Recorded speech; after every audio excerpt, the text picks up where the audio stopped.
Welcome to our new series, The 200 Movie Challenge. Our goal this year is to watch 200 movies that we haven't seen yet.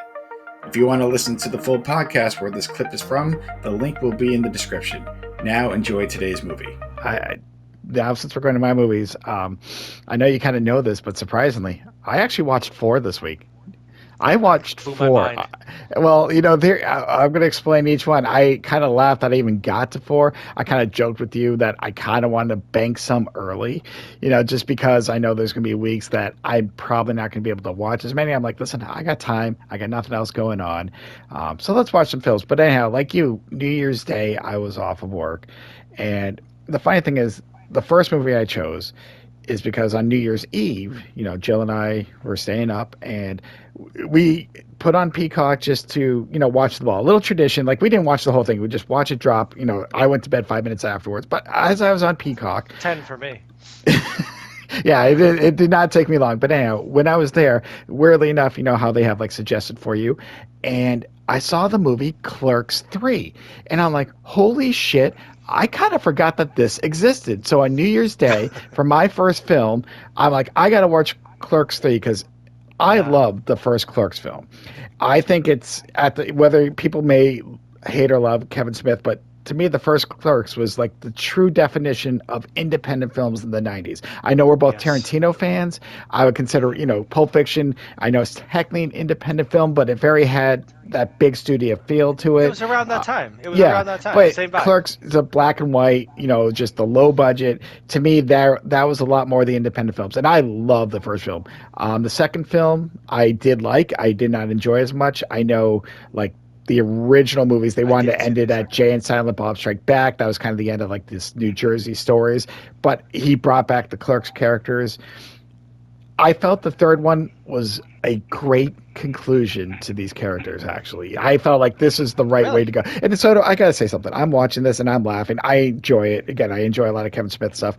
If me and you never got married, this would be our lives. I swear to God, this would be to a point because think about it. They're making fun of customers. They're working with their best friends, and that'd be us. B, tell me we would not have just said, "Fuck it, let's open our own video store," and just do our own independent thing. This is ours.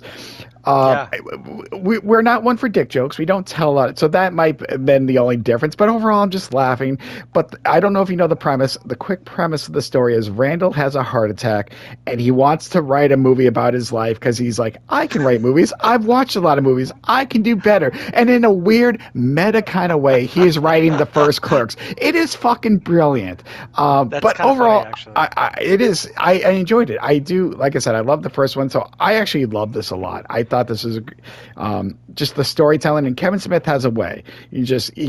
I don't think he's a great director. I just think he's a great writer. You don't see many, like you mentioned, Christopher Nolan. You don't see great shots. You don't see great set pieces. It's very simplistic in the way Kevin Smith does it.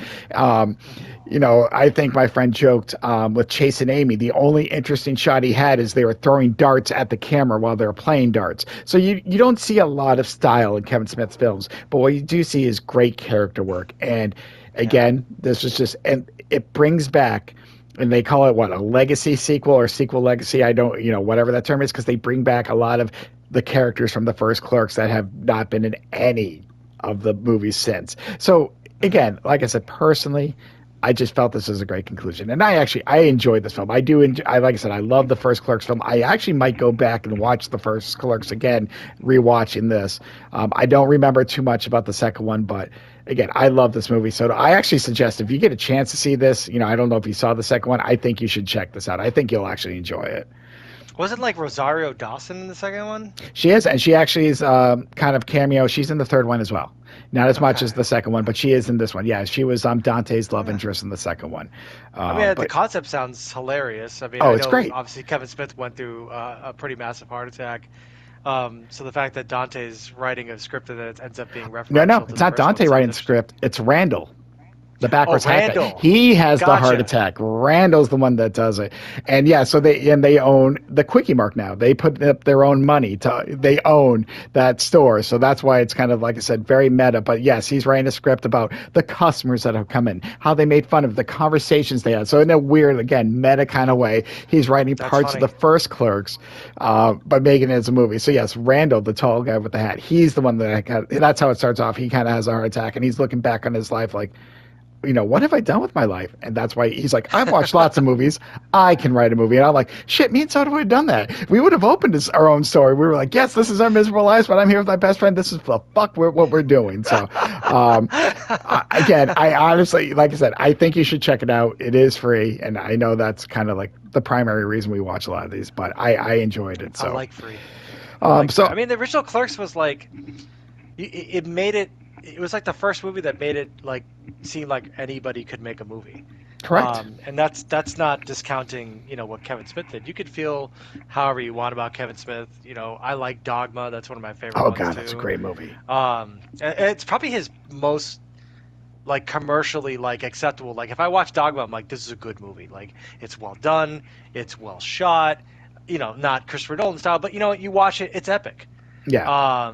And it's a very well done movie, and it's a great part of his career. And so when I was younger, I used to shit a lot on. When I was younger in film school, I used to shit a lot on Kevin Smith and be like, this guy's a hack and he's a terrible director. But as I've gotten older, it's like you come to appreciate it. It's like, it's all about loving the movies, and you can see it in these movies. I love Jay and Silent Bob Strike Back. They used to be one of my favorite movies to watch.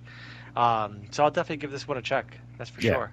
No, I was a big Kevin Smith fan up until Jay and Silent Bob Strike Back. I know he did other things that I wasn't a fan of. I loved Mallrats. I love Chasing Amy. Mallrats is hilarious. I love That's one of my favorite movies of all time. I love a lot of those movies.